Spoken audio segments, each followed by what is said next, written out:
Hello mga idol! Welcome back sa ating channel. Magandang araw po sa inyong lahat. Sana ay nasa mabuti kayong kalagayan. Ito na naman ang panibago nating episode para kay Zoo Fan. Nagsimula na ang araw ng seleksyon para sa mga alchemist na ipinatawag ng Faiyun Manor. Marami sa mga alchemist ang nagtipon sa harapan ng mansyon habang hinihintay ang opisyal na pagbubukas ng kompetisyon. Karamihan sa kanila ay mga magkakakilalang alchemist na nagmula sa mga karatig bansa na nasa ilalim ng pangangalaga ng Central State. Marami rin sa mga naroon ay mga Grandmaster Alchemist na umaasang makakakuha ng mas mataas na posisyon sa Royal Family. Ang titulo at ang pagkakataong maging isang honored guest ng Star Imperial Family ay isang napakalaking oportunidad, kaya walang sino man sa kanila ang gustong palampasin ang kompetisyong ito. Dahil dito, nagtipon silang lahat upang subukan ang kanilang kapalaran at patunayan ang kanilang kakayahan sa alchemy. Subalit biglang napukaw ang atensyon ng mga alchemist nang mapansin nila ang pagdating ng dalawang tao. Isa sa kanila ay isang babae na nagtataglay ng napakataas na cultivation level sa martial arts. Dahil dito, agad na napaisip ang ilan kung isa rin ba itong alchemist. Kaya naman ay nagtanong sila kay King Yan kung isa rin ba siyang Grandmaster Alchemist. Napansin nilang kasama ni King Yan ang ating bida, si Zoo Fan, ngunit sa kanilang mga mata ay si King Yan lamang ang tunay na nakakuha ng kanilang interes. Napakabihira para sa isang alchemist na magkaroon ng cultivation na umabot sa ethereal stage. Lalo na sa soul harmony stage. Dahil dito, naging palaisipan sa kanila kung isa rin ba siyang alchemist o isa lamang siyang makapangyarihang martial artist. Nagbiro pa ang isang Grandmaster Alchemist at sinabi na ang alchemy ay isang propesyon na nangangailangan ng paggamit ng apoy, usok, at iba't ibang sangkap upang makagawa ng mga gamot. Ayon sa kanya, hindi raw karaniwang pinipili ng mga babae ang ganitong uri ng propesyon. Kaya kung tama ang kanilang hinala at isang ang alchemist si King Yan, maituturing itong isang napakabihirang female alchemist. Agad namang nilinaw ni King Yan na mali ang kanilang pagkakaintindi. Hindi siya isang alchemist. Ang kanyang older brother na nasa kanyang tabi ang tunay na alchemist ng kanilang pamilya, at narito lamang siya upang samahan ito. Nang marinig yun ng Grandmaster Alchemist, agad siyang napaisip. Sa kanyang pananaw, tila walang gaanong halaga ang alchemist na kasama ni King Yan. Kung narito lamang si Zoo Fan upang makilahok sa Faiyun Manor Alchemy Convention, nangangahulugan lamang ito na hindi siya karapat-dapat sa atensyon ng isang Grandmaster Alchemist na tulad niya. Dahil dito, agad na nawala ang interes ng lalaki at tumalikod siya, dahilan upang sabihin nitong kailangan pa niyang puntahan ang isa sa kanyang mga kasama. Nang mapansin niyang naroon din ang ilan sa kanyang mga kakilalang alchemist. Nagpaalam siya kay King Yan at agad na nagtungo sa kanilang kinaroroonan. Bago tuluyang umalis, sinabi lamang niyang magkikita rin naman sila mamaya kapag nakapasok na sila sa loob ng mansyon. Pagkatapos nito, agad niyang nilapitan at binati ang iba pang mga Grandmaster Alchemist na naroon sa hall. Ipinahayag niya na isang malaking karangalan para sa kanya na makita ang kanyang mga kapwa Grandmaster Alchemist sa convention na inihanda ng Central State. Dahil sa kanyang naging asal, lalo lamang nairita si King Yan. Hindi niya maintindihan kung bakit ganoon ang naging pakikitungo ng lalaki sa kanila. Noong una ay inakala niyang genuine ang pagiging mabait at friendly nito. Ngunit matapos nitong malaman na hindi pala isang alchemist si King Yan at si Zoo Fan lamang ang tunay na sasali sa kompetisyon, bigla nitong ipinakita ang kawalan ng interes. Para kay King Yan, malinaw na minamaliit ng lalaki ang kanyang older brother. Ipinaliwanag naman ni Zoo Fan na hindi naman talaga basta naging mabait sa kanila ang Grandmaster Alchemist. Sa halip, kinausap lamang sila nito upang i-scout ang kanilang kakayahan. Kung sakaling tunay na alchemist si King Yan at mayroon siyang cultivation level na umaabot sa soul harmony stage, nangangahulugan lamang yun na isa siya sa mga magiging malalakas na katunggali ng Grandmaster sa kompetisyon. Kaya naman naging interesado ito sa kanya noong una. Ngunit nang malaman nitong si Zoo Fan pala ang sasali sa convention at ang cultivation level nito ay nasa 5th layer lamang ng Radiant stage. Agad na nawala ang interes nito. Sa mundo ng alchemy, malaki ang kaugnayan ng kakayahan ng isang alchemist sa kanyang cultivation level. Dahil dito, para sa isang Grandmaster Alchemist, ang isang cultivator na nasa mababang antas ay karaniwang hindi itinuturing na seryosong katunggali, lalo na kung limitado rin ang talento nito sa alchemy. Mas lalo namang nagalit si King Yan dahil malinaw na minamaliit ng lalaki ang kanyang older brother. Kung wala lamang sila sa loob ng Faiyun Manor, malamang ay kanina pa niya ito pinagsasabihan o binugbog dahil sa kanyang pag-uugali. Para kay King Yan, napakatapobre ng Grandmaster Alchemist dahil sa paraan ng pagtrato nito kay Zhu Fan. Kahit alam niyang mahina ang cultivation ng kanyang older brother at limitado ang talento nito sa paggawa ng gamot, isa pa rin itong tunay na alchemist na dumalo sa Pilking Convention upang makipagkumpetensya sa patas na paraan. Para sa kanya, mas kagalang-galang pa ang isang taong tapat na sumusubok sa sariling kakayahan kaysa sa isang taong nagpapanggap na mabait ngunit minamaliit naman ng iba kapag nalaman nitong mas mababa ang kanilang katayuan. Lalong nainis si King Yan sa mga Grandmaster Alchemist na katulad ng taong nakausap nila kanina.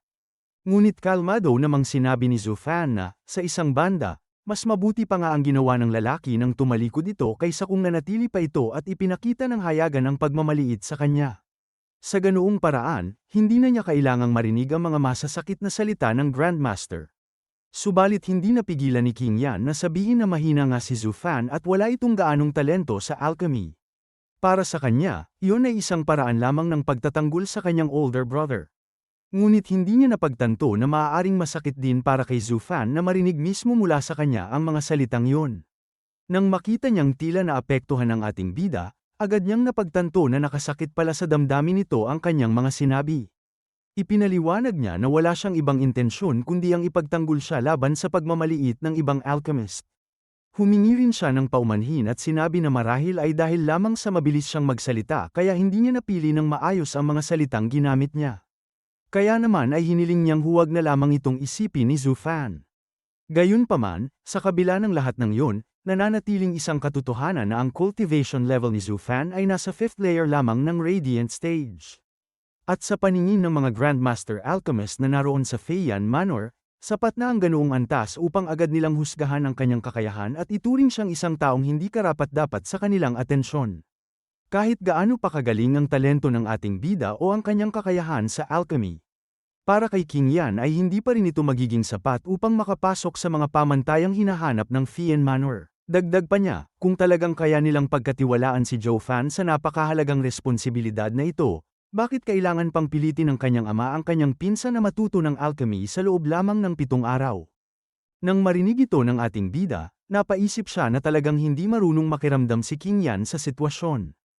Kaya naman pinayuhan niya ito na sa susunod ay huwag na lamang siyang magtangkang ipagtanggol ang kahit sino. Hindi nito nauunawaan na ang kanyang pagtatanggol ay lalo lamang nakapagpapalala sa sitwasyon at nakadaragdag pa sa insulto sa pride ng taong kanyang ipinagtatanggol. Muli namang ipinahayag ni King Yan ang kanyang pagkainis at sinisi ang ating bida sa nangyayari. Ayon sa kanya, dahil sa pakikisama niya kay Zhu Fan, pati ang kanyang anak ay tila nakapagpawala na sa kanyang kakayahang malaman kung alin ba sa kanyang mga sinasabi ang isang insulto at alin ang hindi. Dagdag pa niya, dati ay mas sensible ang kanyang pag-iisip pagdating sa mga ganitong bagay. Ngunit mula nang makasama niya ang ating bida ay tila unti-unti nang nawawala ang kanyang sentido pagdating sa pakikitungo sa ibang tao. Bilang halimbawa, binanggit niya ang nangyari noong nakaraang araw. Nabigo ang kanyang pinsan na i-refine ng isang 8th grade na gamot, at sinabi ng kanyang ama na kung ganoon lamang ang kanyang kakayahan, mukhang hindi siya magiging kwalipikado. Sa halip na i-comfort ang kanyang pinsan sa oras ng kabiguan nito. Sinabi pa ni King Yan na masaya siyang makita itong mabaigo. Dahil dito, lalo lamang nagalit sa kanya ang kanyang pinsan. Nang marinig yun ng ating bida, hindi niya napigil ang matawa dahil sa kabalintunaan ng sitwasyon. Dahil dito, napansin ni King Yan na tinatawanan siya ni Zhu Fan. Agad niya itong hinabol papunta sa kinaroroonan ng ibang tao upang mabatukan. Ngunit sa halip na matakot, lalo lamang siyang tinukso ng ating bida at sinabing ngayon lamang niya nalaman na ganoon pala kabagsik si King Yan pagdating sa kanyang mga salita. Lalo na sa mga taong nabigo sa kanyang harapan. Ang hindi alam ng dalawa ay tahimik na nakikinig si Yulin sa kanilang pag-uusap. Subalit sa halip na matuwa sa nakikita niyang pagiging malapit ng dalawa, napuno siya ng matinding galit at inis. Habang mas lalong nagiging malapit sina King Yan at Zhu Fan sa isa't isa, lalo namang hindi ito kayang tanggapin ni Yulin. Gayunpaman, naputol ang kanyang pagmamanman nang muling lumapit sa kanya ang parehong alchemist na nakipag-usap kanina kay Zhu Fan. Tinanong siya nito kung isa rin ba siyang alchemist at kung totoo bang nasa soul harmony stage ang kanyang cultivation. Nagpakilala ang alchemist at ipinahayag ang paghanga sa mataas na antas ng alchemy skill na taglay ni Yulin. Sa kanyang tansya, maaaring nasa antas na ng 9th grade alchemist si Yulin. Dahil dito, tinanong niya kung saang sekta o pamilya siya nagmula. Ngunit sa halip na sagutin ang tanong, hindi siya pinansin ni Yulin at malamig na inutusan itong umalis dahil hindi naman niya ito kilala. Lalong nagtaka ang alchemist sa naging asal ni Yulin at hindi niya maunawaan kung bakit tila galit ito sa kanya. Kaya muli niyang inulit ang kanyang tanong. Ngunit sa pagkakataong yun, unti-unting nawala ang galit sa mukha ni Yulin nang maisipan niya ang isang plano para sa alchemist. Ito ang naging paraan niya upang mailabas ang inis na kanina pa namumuo sa kanyang dibdib matapos niyang makita ang pagiging malapit ni Zhu Fan at King Yan. Tinanong niya ang matanda kung talagang nais nitong malaman kung saan siya nagmula. Sinabi niya na ang pamilyang kanyang pinagmulan ay isang napaka-incredible na pamilya at halos walang sinuman sa buong Central State ang nakaalam kung sino ang kanyang tunay na master. Nang marinig yun ng alchemist, agad itong napuno ng tuwa at pananabik. Naisip nitong maaaring nagmula si Yulin sa isang napaka-prominenteng pamilya ng mga alchemist, kaya maaaring napakalaki ng kanyang magiging oportunidad kung mapapalapit siya rito. Agad namang naglakad si Yulin patungo sa likuran ng mga pader at sinabi na hindi niya maaaring sabihin sa harapan ng maraming tao ang tungkol sa kanyang tunay na pagkatao. Kaya inutusan niya ang alchemist na sundan siya dahil sasabihin niya ang lahat ng palihim.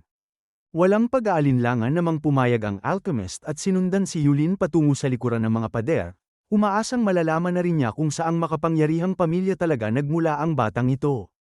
Ngunit pagkaraan lamang nilang makalampas sa mga pader, bigla siyang inatake ni Yulin at walang tigil na binugbog sa loob ng ilang sandali. Matapos mailabas ang kanyang galit, agad na bumalik si Yulin at sinabi sa kanyang sarili na mas gaman ang kanyang pakiramdam matapos niyang bugbugin ang matanda. Iyon pala ang tanging paraan upang mailabas niya ang inis na kanina pa niya nararamdaman. Samantala, hirap na hirap namang tumayo ang alchemist at hindi makapaniwala sa ginawa sa kanya ni Yulin.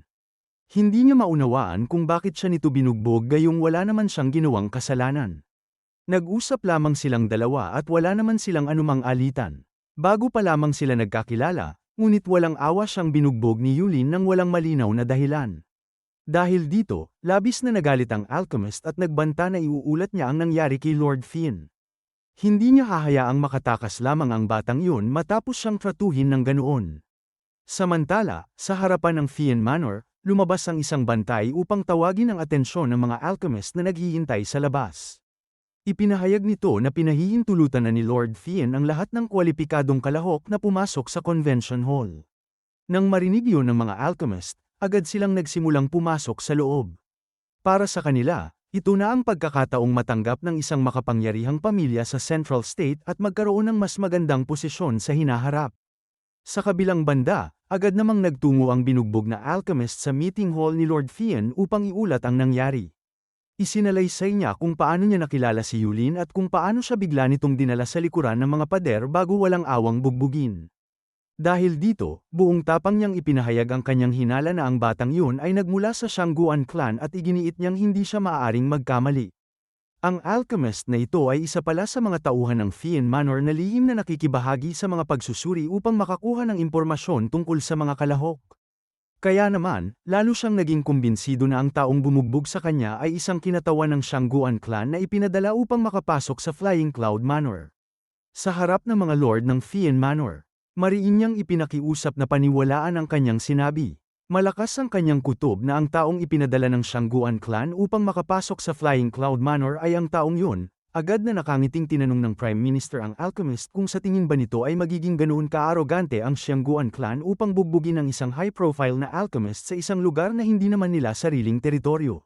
Sumang-ayon naman dito si Dan King Shen at ipinaliwanag na kung siya ang nasa posisyon ng Xiangguan clan, hindi siya gagawa ng anumang kaguluhan na maaaring makakuha ng hindi kinakailangang atensyon sa lugar na nais nilang pasukin.